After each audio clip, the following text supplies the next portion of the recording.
In this lecture, we are looking at the book of James. So, we know a few things about James. James was the half brother of Jesus.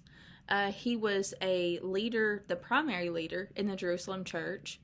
He actually didn't believe in Jesus until after the resurrection. We have proof of that in Scripture. He also was the one that made the decision at the Jerusalem Council that Gentiles did not have to be circumcised in order to be members of the faith. And then finally, just another detail about James is he was stoned to death in Jerusalem by enemies or opponents of the church sometime around 63 AD. And James was writing his letter to Jewish Christians dispersed all throughout the Roman Empire. So remember that at this time, the power of Rome was incredible. It was large scale, and they ruled over much of the known world. And so these Christians were dispersed in different areas that were being ruled over by Rome. And so James is writing to these that are dispersed.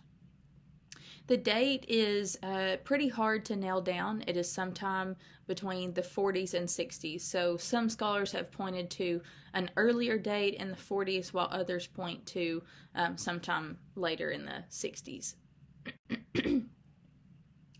So James' purpose for writing was to encourage Jewish Christians to live a faith that is not just based on head knowledge, but is proven through concrete actions and through the way of life. This book is incredibly practical. It is not like many of the other letters or epistles that are packed with theology. It is instead very practical. It kind of skips the theology step and goes straight to how one should live as a follower of Jesus. It seems that James had heard of problems within the congregations that were dispersed throughout the Roman Empire.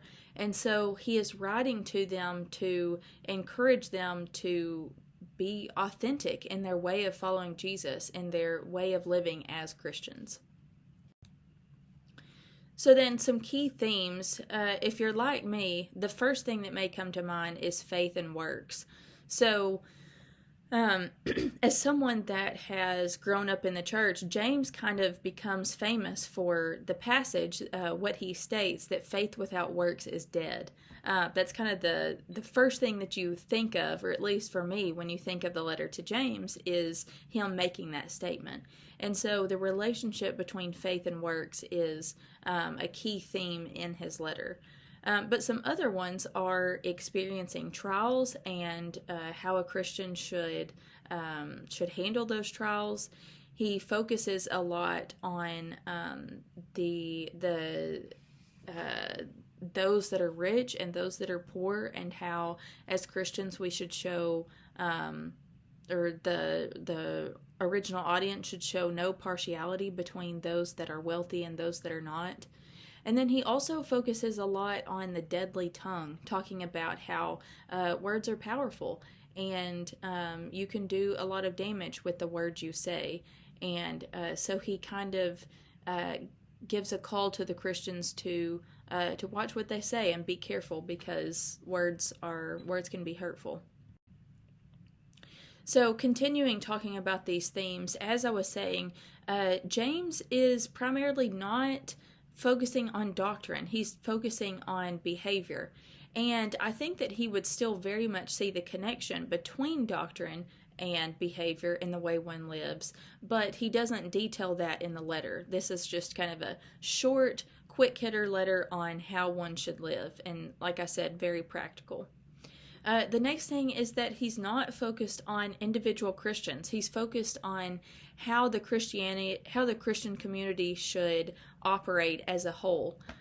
So very much kind of the big picture of the church rather than on an individual level. And then once again, he's not singling out the wealthy, but it's about the poor. And then, as I said, how as Christians, the church should not want to show favor to the wealthy, as they know that, the wealthy could more benefit their congregation, but should treat all the same, no matter their background or their status. So then the structure, once again, it's not a very long letter, but there are 4 main sections. In the first one, he's kind of mapping out his primary concerns, the reasons he is writing to the church. And then in the second section, we get into this practical, these practical teachings on how, as a Christian, your faith shouldn't be words or something that you assent to or believe in, but that your faith should talk, and that you should live out exactly what you believe. And so in this section, he calls out some disunity within the community, and encourages them to come together as one and be unified. He also focuses on watching the tongue, caring for the poor, making sure that faith results in good works and deeds. And then in the next section, continues to focus on disunity and how that is harmful to the church, and gives a call to unification. And then finally, he gives encouragement and correction before he concludes the letter.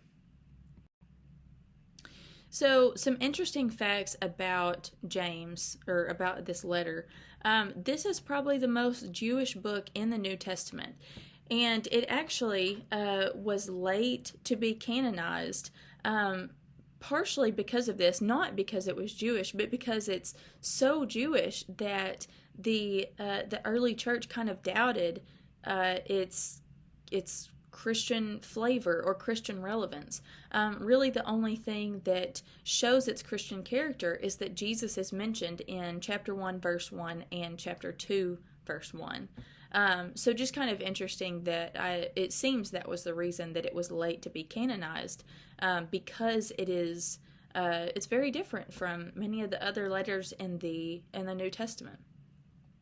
It's sometimes referred to as the Proverbs of the New Testament just because of its practical nature, or other times has been referred to as the Amos of the New Testament, because James is so concerned with the social responsibilities that a believer has. Some other things, James uses a lot of vivid imagery of the natural world throughout his letter. So he's constantly talking about nature, the sea, how the grass grows and how it is harvested, and animals, and he just uses a lot of rich images of the world to make his point about the Christian life. And then finally, he alludes many times to Jesus' teachings. So this kind of goes back to that first point that, there isn't a lot of explicit declaration of the Christian character of the book, but it is very obvious that James was influenced by Jesus' teachings, and specifically by the Sermon on the Mount. So if you remember from the Gospels, the Sermon on the Mount, Jesus was basically teaching his followers on discipleship and how those in the kingdom should live. And so James kind of picks up on many of Jesus's main points in that sermon and then alludes to them in this letter. So once again, we're studying 2 very interesting books of the New Testament this week, and I think you'll get a kick out of this book.